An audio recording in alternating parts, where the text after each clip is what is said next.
quiero ahí añadir otro punto, que es el mal que creo que está haciendo el online. El online ha creado una filosofía de entrega inmediata y los fabricantes no podemos responder muchas veces como esa mentalidad que se está creando en el mercado. Incluso a vosotros también pues, os está generando un problema a la hora de disponibilidad, y esto lo estamos sufriendo todos, entre otros obstáculos que bueno, yo encantado de comentar a continuación. Así que, por un lado, pues reconocer el esfuerzo que hacéis, que es muy grande, es brillante, y que sois una parte fundamental de la economía española. Y por otro lado, pues deciros que hay escenarios de mejora que para nosotros es el coste. Referido a los plazos de entrega, nosotros lo que sí pedimos, es decir, nosotros estamos sometidos a los tiempos de conducción y descanso, la normativa laboral, igual que todos vuestros empleados, y por lo tanto cualquier compromiso que sea dentro del cumplimiento de las normas, pues oye, a nosotros lo que nos importa es haceros competitivos dándoos un buen servicio. Otra cosa es cuando se ofrecen servicios, no sé, como por ejemplo pues te compras la lavadora en el Carrefour, te vienen dos tíos, te la suben, te recogen la tuya y dices, oye, aquí alguien no puede cobrar, porque al precio que te han cobrado a ti, 2 personas más una furgoneta más no sé qué, eso vale mucho más. Entonces, pero claro, el sector es algo muy amplio y muy diverso. Aquí hablamos del grupaje, del reparto a domicilio, de la paquetería, del transporte de cargas completas, el transporte internacional.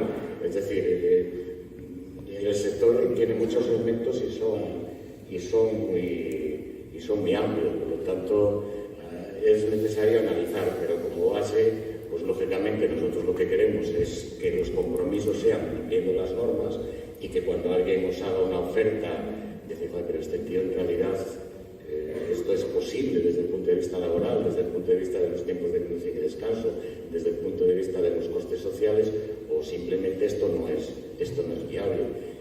A la larga los costes del transporte van a aumentar, porque hay un problema desde el punto de vista social, que no hay conductores. El paradigma ya no son los tiempos de conducción y descanso, sino que es la normativa laboral. La normativa laboral es mucho más restrictiva en cuanto a las horas que un conductor puede trabajar, y por lo tanto eso tarde o temprano va a haber que implementarlo en los costes. Pero una cosa que a nosotros nos mata mucho son las esperas. O sea, cualquier precio de transporte puede acabar siendo malo si estás esperando 3 horas para cargar o 3 horas para descargar. Y es muy popular solicitar el tema de las paralizaciones. Pero, claro, ahí ponemos el camión y lo ponemos más o menos gratis. Porque, claro, yo sé que sabemos que es muy difícil organizar que eso sea, pero para nosotros es algo fundamental y es algo que está en discusión dentro del Comité Nacional. Es decir, se rebajaron las horas de espera a 1 hora, y alguien, no precisamente los pequeños, decía si eso debería ser de alguna manera imperativo. Yo sí que os sugeriría, en la medida de lo posible, que no nos hagáis esperar. No sé cómo se hace eso, pero que no nos hagáis esperar, porque si no es un tema muy complicado. En general, bueno, aquí se mezclan conductores con empresas de transporte, con muchísimas cosas. Empresas de transporte, en el transporte pesado hay 60.000, hay 270.000 camiones, por lo tanto hay empresas y hay vehículos disponibles. Otra cosa es que detrás de cada camión tenga que haber una persona que lo conduzca, ¿no? En nuestro caso, pues los 3 conducimos, ¿no? Y en otros casos, pues gestionas a una empresa de transportes y no sabes ni cómo se arranca un camión tan siquiera. Lo que hay es falta de conductores. ¿Por qué hay falta de conductores? Bueno, pues probablemente porque las expectativas que tiene la gente más joven pues son diferentes a las expectativas que tenía la gente de mi edad. En cuanto a entendías que todo era trabajar, ahora se entiende que la vida y con toda la razón es una mezcla del trabajo y el ocio. A fin de cuentas, yo he hecho muchos años de transporte internacional y lo cuento como una anécdota, pero es verdad. Llevas tu puesto de trabajo, tu dormitorio, tu comedor. O sea, estás 24 horas al día metido en la cabina de un camión y sabes cuándo vas y nunca sabes cuándo vuelves. Y ni nuestras familias, porque yo y a mi mujer, si le cuentan, pues igual me diría, espera, vamos, cámbiate de profesión. No quieren tampoco esto, y la gente más joven no lo quiere. es un mix, pues, la implementación de los tiempos de trabajo, como el paradigma en el que se basan las relaciones laborales. Quizás, lógicamente, esto va a traer un aumento del coste de personal. Nosotros en este momento quizás, bueno, ahora ya empieza a ser el personal un coste quizás más significativo que el de carburante, porque al final, pues para atraer gente a la profesión, pues tienes o que pagarles más o darle mejor vida. Nosotros desde este lado lo que queremos insistir es que al final los costes los tenemos todos, los tenéis vosotros, los tenemos nosotros, y la línea de, como antes Paco pues ha comentado, la colaboración, me suscribo totalmente. Al final, si somos capaces de encontrar ese punto de equilibrio en la negociación del coste de transporte, nosotros os necesitamos. ¿Por qué? Porque necesitamos que las mercancías lleguen a los clientes. Nos estamos enfrentando a una situación un poco complicada. Dependiendo de la región donde entregamos, utilizamos una tipología de camión. Si tenemos que ir al norte, utilizamos ya un Megatran, si no, ya no es rentable transportar. Si vamos, por ejemplo, a los centros históricos de Andalucía, pues si no entramos con un City, ya muchos transportistas, muchos autónomos se quedan fuera de poder optar a ese suministro de mercancía. La verdad que ahí se compone todo un poco más complejo, ¿no? Y en ese sentido yo creo que vosotros desde el lado del transporte tenéis que pensar o tenéis que idear, pues, para al final nosotros darnos esa solución a elegir. Una de las peleas que tenemos precisamente es el reparto de la última milla, y estamos presionando, ahora se está tramitando, pero ahora está paralizada la ley de movilidad sostenible, y nosotros no nos cansamos de pedir una ley de bases que regule cómo es el acceso a las ciudades en todas las ciudades, porque nosotros nos encontramos con el mismo problema, que el camión que me vale en Madrid no me vale en Barcelona, y el que me vale en Barcelona no me vale en Valencia, y eso es un absurdo. También se va a reformar la directiva europea de las masas y dimensiones, porque tú ya puedes operar aquí con un dúo, pero no puedes pasar a Portugal con un dúo, ni pasar a Francia con un dúo, ni con un mega, porque la normativa comunitaria no lo permite. Eso tiene pros y tiene contras. El transporte o la logística debe ser, desde el punto de vista empresarial, debe ser estratégico. ¿Qué significa ser estratégico? Hablábamos de puntualidad en las entregas, de facilidad. Determinadas diferenciaciones es lo que hace ser a unos mejores que otros, y al final el consumidor final, que es el que demanda servicio. Entonces, lo que no podemos es tener muchas reglas, pero no darle al consumidor final lo que realmente quiere. En el caso de estos señores será sus clientes intermedios, si tienen sus tiendas, y en el caso nuestro, la distribución, que es realmente la que es. Por tanto, tenemos que hacer todo lo que podamos hacer para diferenciarnos del resto. Los destinos, pues, nos lo facilitan. Nuestra mercancía fabricada, una vez que hemos incurrido en todos los costes en nuestros almacenes, no vale nada, vale un coste, por tanto, tiene que estar en manos de nuestros clientes. Por tanto, nosotros lo que sabemos hacer bien, o por lo menos nosotros, es producir. No sabemos copiar mercancía porque tiene un coste importante para nosotros, que podríamos destinar esos recursos a otras cuestiones, y nuestro producto terminado pues debe estar cuanto antes en manos del cliente, porque en el momento que esté en manos del cliente nosotros entonces, pues, yo creo que debe verse el transporte, y termino como comencé, como algo estratégico para las empresas, y la simbiosis de esa transporte o transportista empresa debe estar mucho más imbricada y trabajar más conjuntamente. Luego nos seguiremos evidentemente discutiendo si vale 10 euros o vale 8. Bueno, yo quería compartir con vosotros el transporte que nosotros, yo hago igualmente, que es el transporte portuario, se genera en un entorno en el que la colaboración entre toda la comunidad portuaria es máxima. Nosotros tenemos mesas permanentes de trabajo que hacen posible lo que algunos denominamos un milagro diario, que es que, por ejemplo, en el puerto de Valencia, de donde yo vengo, 4.000 camiones solo en el transporte por contenedor, pueden interactuar en 3 terminales entrando por un único acceso y saliendo por un único acceso. 4 puertas de entrada y 4 puertas de salida. Imaginaros lo que hay detrás en cuanto a colaboración, en cuanto a estrategia, como comentabas, en cuanto a ponerte en el lugar del otro, en poder aportar tu saber hacer al otro y tener la capacidad también de entender cuáles son las necesidades que requiere el otro. Y además todo esto con el soporte de lo que antes comentabais, la digitalización, por ejemplo, la inteligencia artificial, son elementos que se van incorporando y que tenemos todos que asumir. Al final, hablábamos todos de que esto va a significar un aumento de costes. Bien, pues hay que aceptarlo, hay que asumirlo. Si hay un aumento de costes para los productores y hay un aumento de costes para los transportistas, pues la sociedad también tendrá que ir mejorando, movilizando, actualizando su paradigma. Quizás a lo mejor la dictadura del low cost pues, ha llegado también a un punto en el que ha de ser revisada. Todo inmediato, todo barato, lo más barato, lo único que vale es lo barato, quizás a lo mejor allí también tenemos que reflexionar como sociedad, ¿no? Nosotros tenemos una actividad que es un servicio público. Al final es un servicio público esencial. Desde luego ayer se hacía referencia, ¿no?, a la pandemia, pero es que nosotros ese milagro lo hacemos a diario. Habla eso, es decir, no queremos cargar más, ¿no? Porque entendemos que hay aquí dos posturas que son muy simplistas, ¿no? Al menos desde nuestro punto de vista.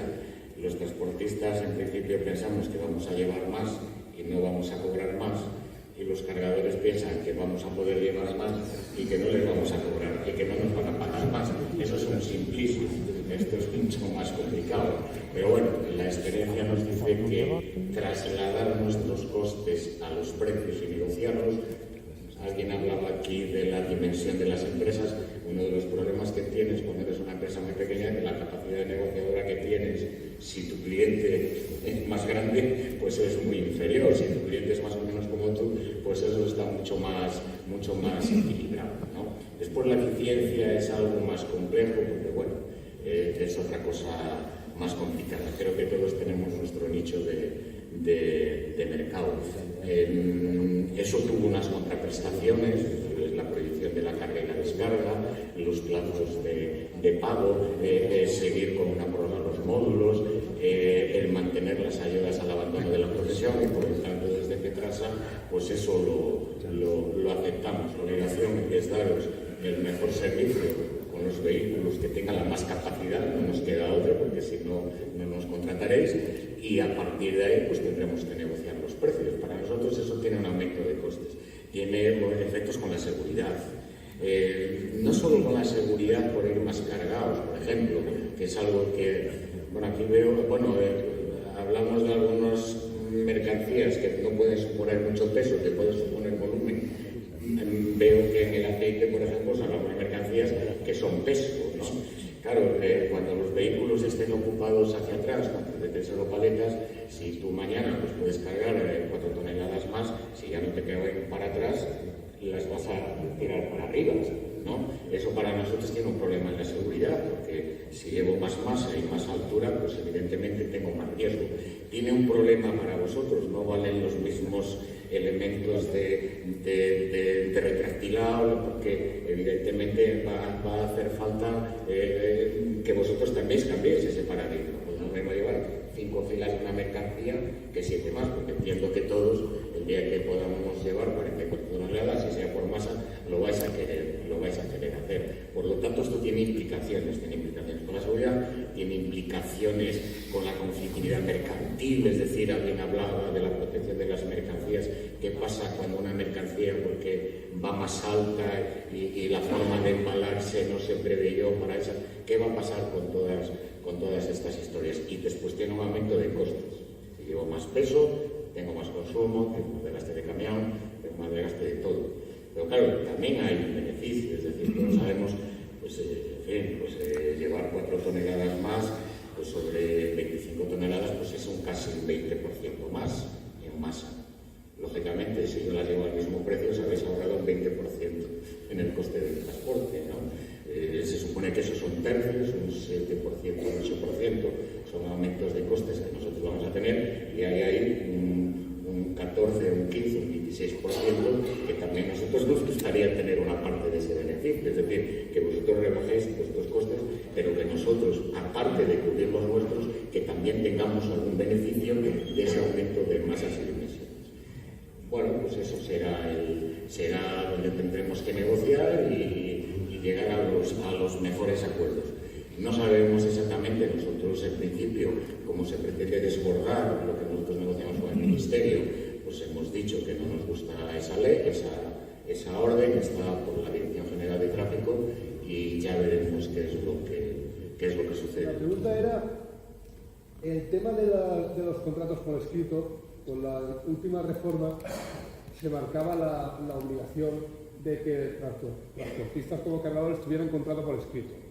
Quería saber la opinión que tenían tanto los ponentes del transporte como los cargadores, de tener que realizar ese tipo de contratos ya directamente por escrito, en lugar de como ha sido prácticamente hasta ahora, que han sido contratos verbales. El Ministerio propuso en primer lugar pasar del tradicional contrato verbal al contrato por escrito como un elemento para dotar de estabilidad al sector, de seguridad. En momentos, en casos en los que no hay ese equilibrio negociador entre transportistas, porque generalmente suele ser una empresa de menor dimensión, y el cargador, se estimó que el tuviera un contrato por escrito podría dar una mayor seguridad. Esforzarnos en hacerles comprender que no se puede firmar cualquier cosa, que hay que tener claro qué es lo que propones, qué es lo que te proponen, que hay que tener la capacidad y, si me permitís, la habilidad de negociar con nuestros clientes un buen acuerdo, y a partir de ahí, pues yo desde luego soy partidario de los contratos por escrito, pero soy partidario, antes que nada, de un buen acuerdo. Entonces, a partir de ahí, pues creo que sí, creo que puede ser un elemento que nos dote de seguridad a ambas partes.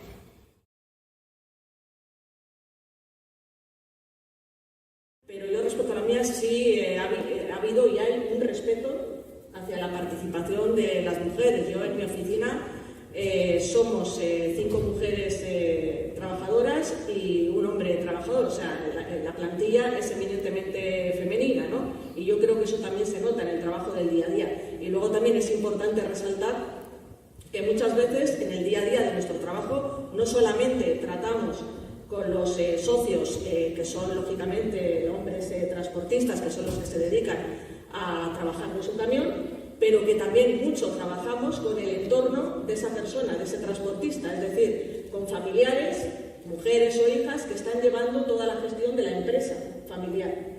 Y ahí también esa visibilización de esas mujeres dentro del entorno familiar, yo creo que también es de resaltar, porque forman parte de la actividad, digamos, del transportista efectivo, en este caso de su compañero, de su padre o de su marido. De la cifra que has dado del índice de paro, me gustaría resaltar una cosa. Yo he tocado también el transporte de viajeros, está haciendo transporte de viajeros internacional, circuito, y ahí en el transporte de viajeros hay mucha más falta de conductores, pero por el envejecimiento, pero no solo por el envejecimiento. Yo creo que es por... aquí creo, desde mi punto de vista, le he hecho parte de culpa a la sociedad.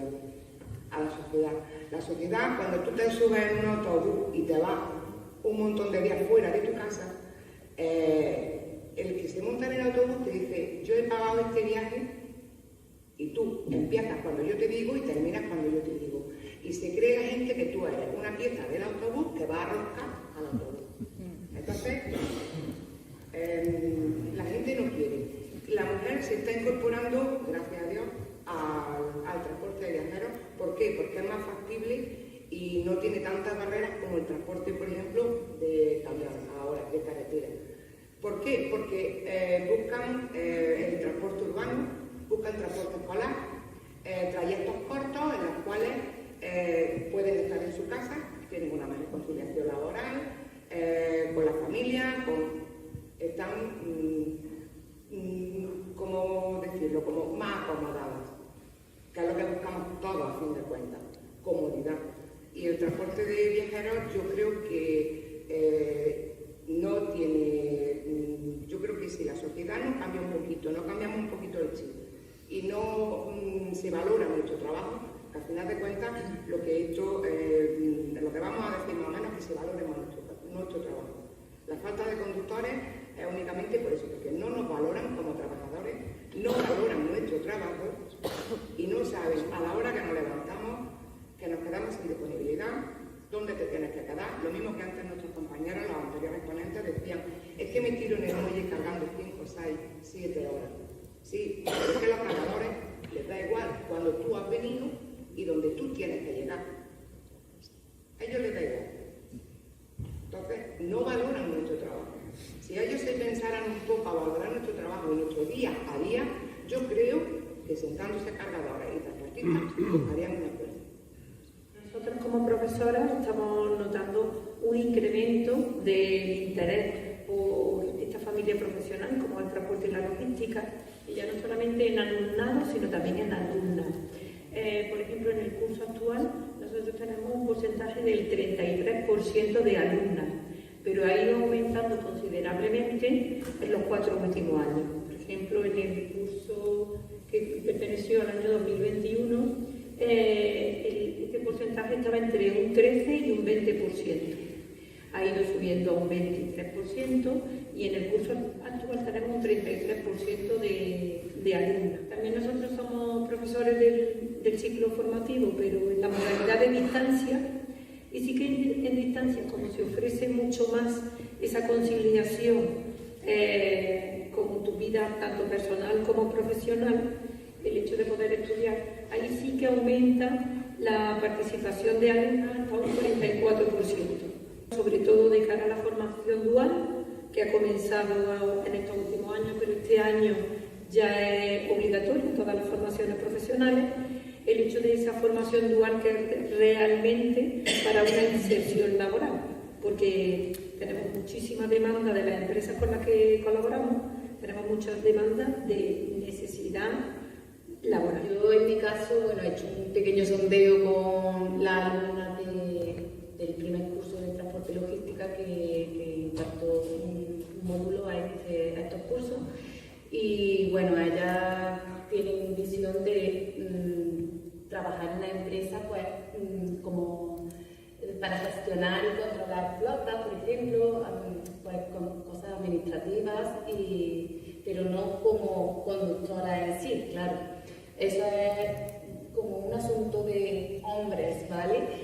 Pero bueno, poco a poco yo creo que la cantidad de alumnas interesadas en este mundo pues va creciendo, y nosotros pues vamos guiándoles y comentándoles qué salidas tiene nuestro ciclo formativo, que tiene una gran cantidad de puestos que pueden desempeñar cuando terminan el ciclo. Por ejemplo, son muy diversos, como jefe de tráfico de empresa de transporte de viajeros, inspector de transporte de viajeros por carretera, administrativo de servicio de transporte por carretera, jefe de circulación, agente de carga, transitario, incluso jefe de almacén, coordinador logístico, consignatario de búsqueda. Voy a hablar desde mi punto de vista. Yo que soy transportista, yo lo que soy es gerente de una empresa de transporte. Yo tengo transportistas en mi empresa, tengo conductoras y conductores, y me tiene que gustar mucho estar en este mundo, supongo, me tiene que gustar muchísimo, apasionante, diría yo. Y aún así, al final, lo acabáis dejando. Se quema mucho. Se quema por lo que tú has dicho. Me ha gustado mucho lo que tú has dicho, porque ella lo ha dicho muy bien. Porque quemamos a la gente, no a la mujer, sino a la mujer y a la mujer. Las empresas no miran por el transportista, en general, ya sea hombre o mujer. Cuando vaya a descargar o a cargar, no miran por ustedes. No. Incluso piensa que el camión es un almacén. Fabrican la mercancía conforme la van echando, y ustedes llegáis a quemar, porque no tenéis conciliación familiar. Porque tú lo has dicho muy bien, la mujer normalmente busca un camión de corto recorrido con un autobús para que pueda estar un poco más en su casa, porque la mujer siempre tiende a quedarse más en casa, a tener niños, es normal. Y aunque esto haya evolucionado, pero no ha evolucionado del todo, tenemos que correr mucho para llegar a la altura de los hombres en este sentido. Luego, decir que es verdad que en el transporte hay muchas mujeres llevando lo que es la logística, como por ejemplo estoy yo, porque es un trabajo muy bonito, es muy bonito, pero hay mucho machismo, sigue habiendo mucho machismo, muchísimo machismo, eso no, y en este sector más, es verdad, hay mucho machismo, no nos ayuda. Yo he tenido muchos casos de hablarle a un hombre y por ser mero hecho de ser mujer te habla de mala, y eso con el paso del tiempo pues supongo que podremos corregirlo un poco, pero eso no va a desaparecer, tan rápido no va a desaparecer. La inmensa mayoría de los asociados son hombres. Hay pocas mujeres asociadas transportistas efectivas como tal, con independencia de lo que he comentado antes del trabajo, digamos, sobre bambalinas que se hace, de lo que es toda la gestión familiar, etcétera, etcétera, o incluso títulos de capacitación y demás, ¿no? Pero aparte de eso, por ejemplo, cuando se comentaba también en la mesa anterior lo que es la carencia de conductores, aparte de que hay unos problemas en relación a la carencia de conductores que abarca tanto a hombres como a mujeres, claro, también hay unos problemas específicos de mujeres que se han también un poco apuntado aquí en esta mesa, ¿no? El tema de la estabilidad laboral. En estos momentos hay más mujeres que se dedican al transporte de viajeros que al transporte de mercancías, por razones obvias, por temas de horarios laborales. También hay más mujeres choferes que mujeres autónomas, por razones obvias, por conciliación laboral y familiar. Al final, las mujeres somos las que parimos, somos las que tenemos una mayor carga a la hora de conciliar laboral y familiarmente. Queremos participar también, lo mismo que nuestros compañeros o nuestros maridos, en las labores de crianza. Pero claro, también es cierto que este es un sector que ya de por sí, el sector del transporte ya es algo intrínseco que es muy difícil, tanto para hombres como para mujeres, conciliar la vida laboral y familiar. Otra cosa es que hay un mayor agravante para las mujeres por razones obvias. Pero eso es un elemento muy importante, por eso hay más mujeres que se dedican al transporte de autobuses que al transporte de mercancías. Es un tema un poco personal, porque yo me levanto por la mañana y las barreras que yo encuentro y lo que yo vivo día a día son superaciones, todos los días superarte a ti misma, todos los días un desafío, todos los días vivir experiencias nuevas, todos los días, pero claro, yo me levanto por la mañana y digo que amo mi trabajo. Y ante todo eso yo pongo la sensación de libertad que yo tengo cuando yo me subo a mi camión. Libertad. Eso acaba con todo. Se cae todo. Claro, tú entras a casa, te estás duchando, y cuando llega la niña del colegio o del instituto, de lo que sea, y entra por la puerta y la ve alborotada, huele a mamá, y tú la oyes desde la cocina y dices, mi hija, no sabe decirme la carencia que tiene, no sabe decirme cómo me echa de menos, pero me lo está diciendo. Entonces ahí se te echa un nudo en el estómago y dices, lo que a mí me gusta, mi hija, tienes que hacer balance, tienes que hacer una balanza, es decir, yo como persona no puedo cortarme ni a nadie a la hora de hacer yo algo que me gusta y a la hora de realizar mi trabajo. Pero tampoco puede mi hija tener esta carencia. Entonces, ¿qué hace? Dejo mi trabajo, me corto yo mi ala. Si de todas maneras mi hija el día de mañana va a independizarse, se va a ir, me va a dejar. Ya llegará el día en que no quiera oler a mamá. El tema infraestructura sí que hay mucho que desear. Infraestructura, seguridad en muchísimos sitios, polígonos industriales, es lo peor que se lleva. Porque claro, sí es verdad que en muchas áreas de servicio, según donde te pille, en cuál estés, tienen su propio vigilante de seguridad, dando vueltas toda la noche, se pueden contar, pero bueno, lo hay. Pero polígonos industriales, a no ser que estén cerrados, como algunos, que por la noche a cierta hora están cerrados, pero la iluminación es también carísima. Iluminación, ¿no? Sí, es muy carente, muy carente.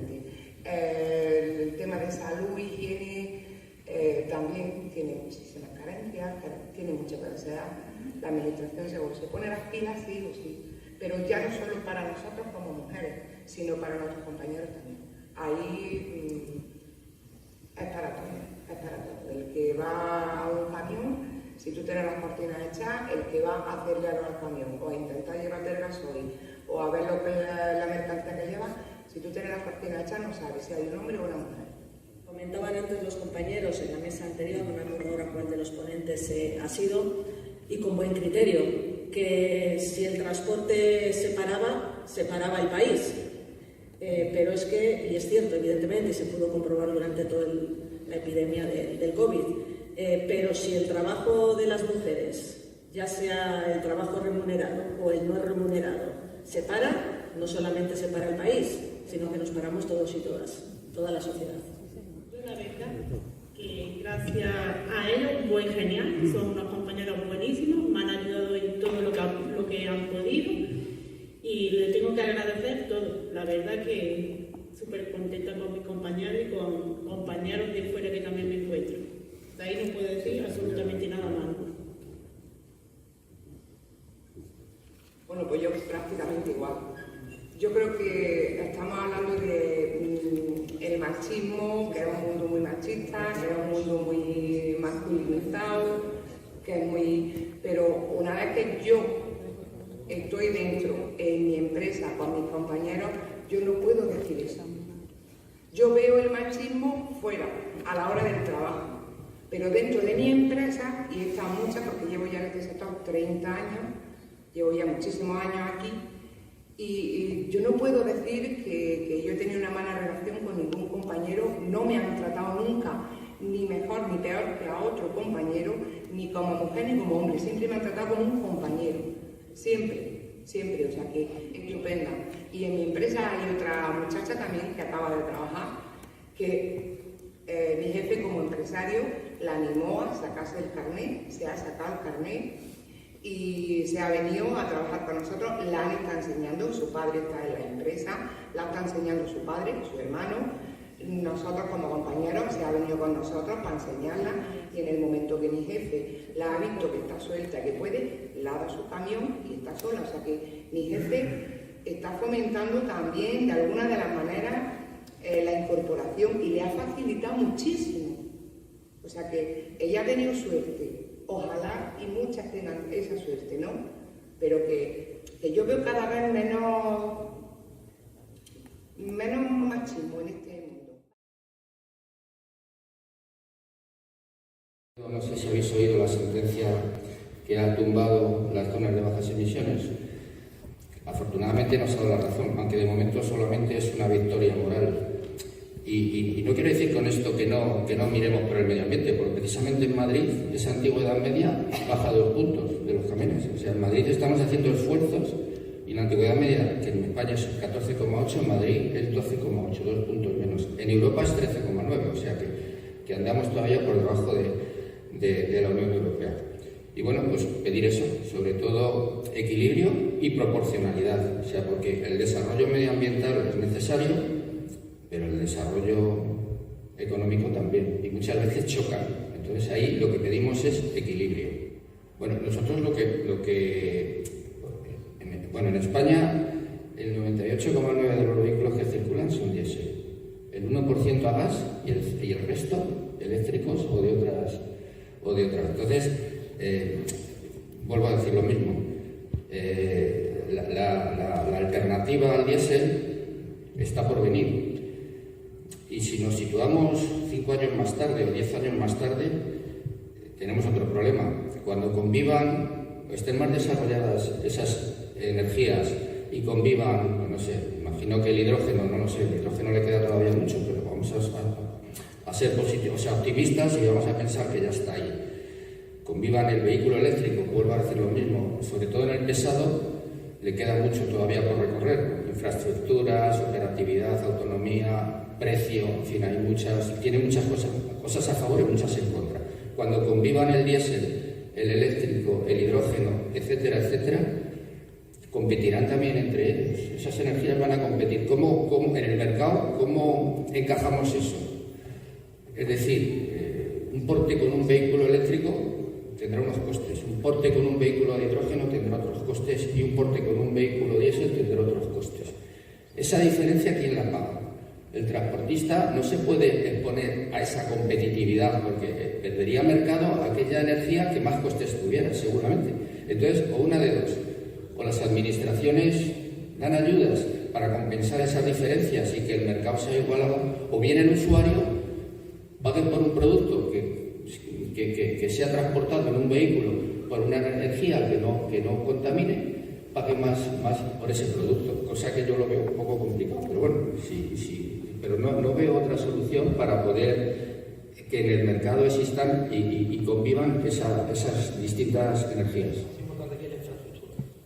Antes hablaba Juan Ramón del corredor verde, pero eso está muy bien, pero es que luego tenemos que pensar que si yo tengo hidrógeno verde, tengo que pensar en las estaciones de servicio, el almacenamiento, lo que implica ese almacenamiento, cuánto cuesta ahora mismo generar ese hidrógeno verde. Es decir, yo creo que ahí la administración pública tiene un papel muy importante, sobre todo para cumplir el net cero en el 2050. ¿Vale? Creo, bajo mi punto de vista, que la parte de biodiesel y la parte de bioetanol, yo creo que puede ser importante para la transición energética hacia un combustible final, ya sea bien electrificando los vehículos de transporte o bien a nivel de hidrógeno verde, y MLC está preparada para todo esto. Yo creo que es muy importante que con el sector del transporte se cuente, y también se cuente con las empresas de distribución, tanto a nivel de combustible como a nivel de hidrógeno verde. Con lo cual, yo creo que desde nuestra parte, de la infraestructura nuestra, tenemos que dotar, como bien decía el compañero, de esa variedad. Ya, por ejemplo, la electrificación ya viene de la Unión Europea y nos ha obligado a diferentes estaciones de servicio a tener una serie de cargadores por calles, y entiendo que conforme se vayan adoptando las diferentes energías renovables para la automoción, nos haremos cargo y trabajaremos en ello. Desde el año pasado estamos construyendo una planta de biocarburantes, una planta 2G más grande del sur de Europa y la segunda más grande de Europa. Así que es muy importante y estamos muy comprometidos con esto. Esta planta nos va a costar 1.200 millones de euros y va a crear unos 2.000 puestos de trabajo. Así que el compromiso ahí está y ya está en marcha, no es algo que es un proyecto futuro, ya lo estamos haciendo. Actualmente también nuestros clientes, porque bueno, podemos hablar del futuro, de hidrógeno y de nuevas energías, pero ahora mismo ya nuestros clientes pueden usar el HVO que producimos nosotros en Huelva, ya pueden usar el GNL, el biogás. Tienen una serie de soluciones inmediatas que no necesitan cambios. HVO se puede usar con los camiones actuales sin una gran inversión ni ningún cambio. Biogás, lo mismo. Los camiones de GNL ya pueden usar el biogás. Así que sí, tenemos que centrarnos también en el momento que estamos. El combustible renovable lo que nos permite hacer es la transición desde los combustibles tradicionales hacia otras energías que no se sabe lo que va a ser, porque ahora mismo hay mucha incertidumbre en cuanto a cómo va a ser esto tecnológicamente. Yo, desde mi parte, de parte de Repsol, ¿no? Lo que hemos apostado y tenemos muchos proyectos en diferentes cuestiones, como no sé, biogás, hidrógeno verde y muchas cosas, porque no está claro, lo que sí que está claro es que parece que cada segmento del mercado va a tener su propia energía diferenciada. Y donde se mueven esos vehículos pues va a tener una energía diferenciada, ¿no? El impacto que tiene ahora mismo, pues bueno, pues hasta que lleguemos a este cero emisiones, que es lo que todos buscamos, ¿no? Porque al final lo que está claro es que partimos de una base donde tenemos dos puntos de referencia, que es que todos queremos comida en casa y que el futuro para nuestros niños, y entonces tenemos que hacer que la economía funcione y que tengamos un plan de futuro.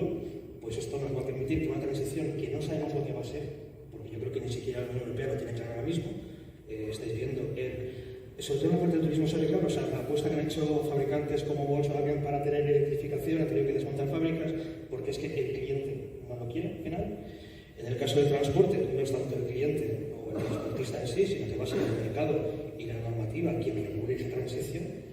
Y los combustibles renovables, 100% renovables, como el HVO, pues nos van a permitir hacer esta transición de una forma mucho más sencilla, teniendo en cuenta que esto es una alternativa a opciones como electrificación, que es más real, y el hidrógeno, que no sé muy bien cómo va a quedar, ¿no? Y Y esto nos va a permitir hacerlo, pues bueno, sin prácticamente tener que cambiar ni infraestructuras ni modificar los que es coste de propiedad del vehículo y teniendo siempre en cuenta que lo que es el impacto sobre los costes totales del transporte pues van a estar más o menos aquilatados, ¿no? No es tanto el transportista, sino es el cargador que va a exigir al transportista que aporte una descarbonización certificada a este transporte, y es la normativa la que va a obligar a este cargador a que cumpla. Entonces, esto va a crecer de forma exponencial porque es que es la opción que tenemos hoy real, tangible, que podemos utilizar. Lo tenemos ya, no tenemos que hacer más cosas, ¿no? Entonces, esto va a crecer exponencialmente, pero va a ser la normativa la que va a hacer que esto vaya más rápido o más despacio. Desde el fabricante, Renault Trucks, está claro, o sea, somos pioneros en electromovilidad. Nuestro foco está completamente claro hacia el cero emisiones. El horizonte, ¿cómo lo vemos? Lo vemos que para nosotros en el 2040 ya no vamos a fabricar unidades de combustión interna.